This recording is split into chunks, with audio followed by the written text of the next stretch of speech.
after that, demoralizing loss against San Beda, sinabi sa team. Sabi ko, do you belong in this league? Kasi hindi naman masama matalo, pero the way we lost against San Beda. So, nakita nyo naman the following against San Sebastian, medyo nakita nyo improvement nila. Although, lagi ko pa rin sinasabi sa kanila yung turnovers. Kaya yun lang naman ang problema namin. Kaya, we can take care of the ball, okay, in good shape. Coming into this game against Perpetual, sabi ko, 3 successive losses tayo. Tapos, challenge them again. Hindi pa ako nila. It's not yet time to push the panic button. Pwede pa yan. Okay, let's start a good game against Perpetual. Hopefully, last 2 games in that one.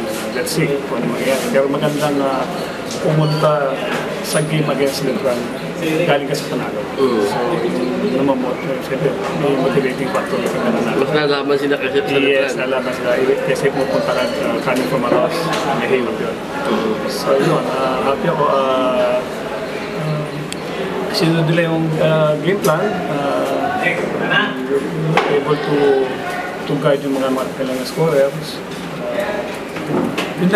Pero yun pa rin, medyo kailangan pa rin improvement in terms ng pag-take care ng ball.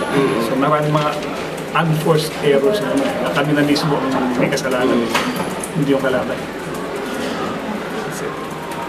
Coach, gusto niyo na yung medyo within striking distance lang kayo ng mga CSB, gano'n. Gusto niyo ba yung posisyon niyo ngayon sa standings?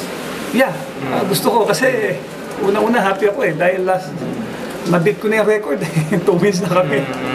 2 wins na kami last season, so we won a 3rd win nakuha namin, so wala nang pressure, we just come out and play.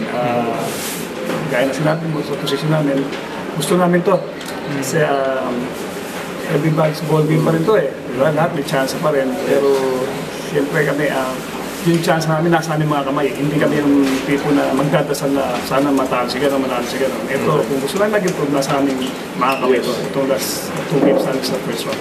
Okay. At saka, Coach, thank you sa Wala, bitin nga yan. Dadagdagan natin yan.